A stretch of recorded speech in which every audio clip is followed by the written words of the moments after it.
Hello, everyone. Today I am here to talk about a television show I just recently watched called Over the Garden Wall. I can't believe that I haven't seen this earlier. The animation was expressive and meaningful, the backgrounds were beautiful, and the characters were all complex in their meaning and growth, all with an enchanting atmosphere enhanced by the soundtrack and simple yet effective character designs.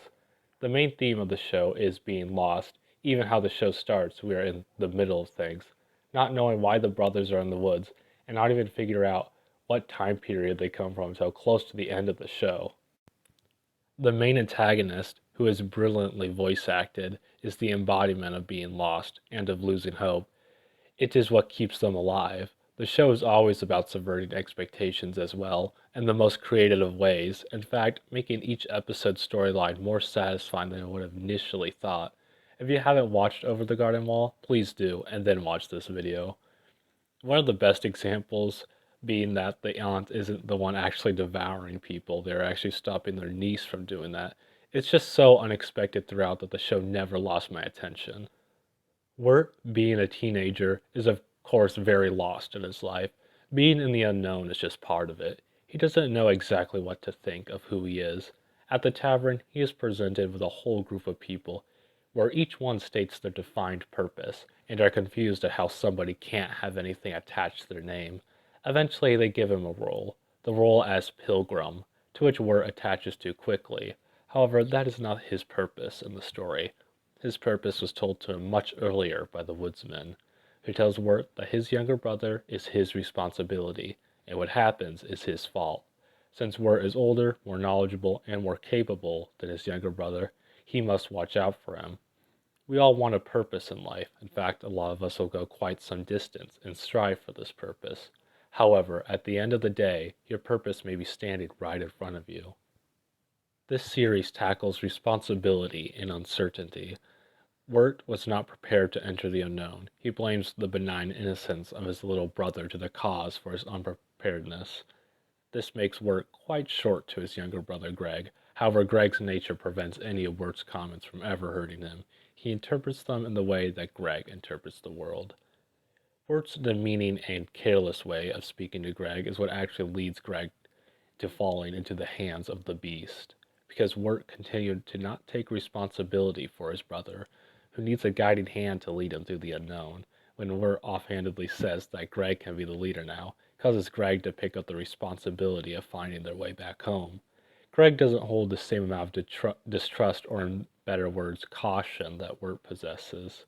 That is why Greg goes straight to the beast to save his brother, and the moment where Wirt knows that his brother's very life is on the line is when he finally breaks free of his hopelessness. With the purpose of saving his brother, he is able to break through the hopeless vines growing around him with ease. What Greg has over Wirt is an unrelenting hope in the world.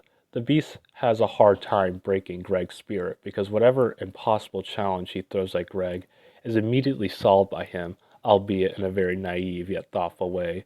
The beast can only win when those who are lost lose all hope.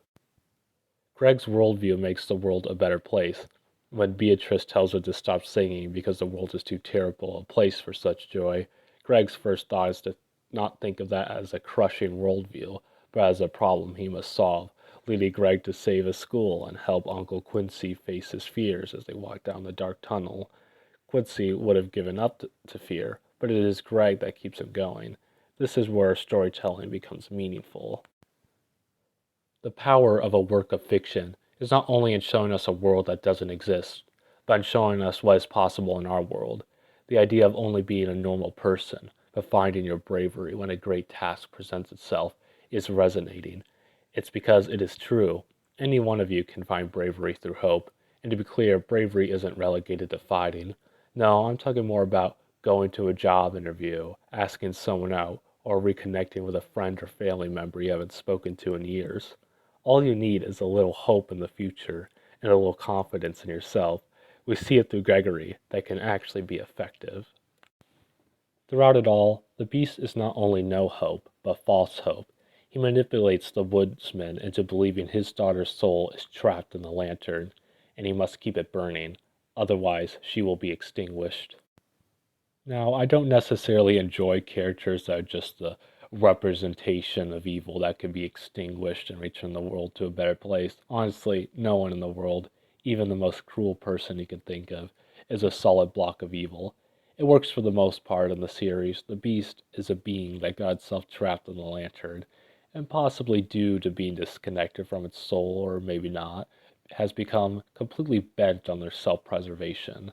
The trees they grow just to keep themselves alive are very dark, using lost souls. There's a line that he who carries the lantern is the beast. In effect, the woodsman was acting as the beast, cutting down the trees to keep the lantern flame lit. In fact, it is shocking that the way to get rid of the beast is just blow it away. Perhaps the problems in our lives are more talk than actual actions. The daughter who the woodsman spent his time to save turned out to be all right and at home, and that the beast was just lying. It reminds me of a story Hayao Miyazaki told in the book Starting Point about the making of My Neighbor Totoro, about hearing of someone losing their child and getting the whole neighborhood to search before finding out that the child was just hiding in the house. Perhaps that is the reason why we need hope, because maybe things aren't as bad as they seem. Wirt had to find himself, and to find that he needed to lead at the crucial moment, get help because he needed it, and to believe that he could get back home. He found out that he appreciated his younger brother because his actions were beneficial to him, even though he didn't consider it to be normal. To defeat a raging wolf, Greg threw candy. In pretending to be an elephant, Greg got word to where he wanted to be, even if not in the way he wanted it to happen.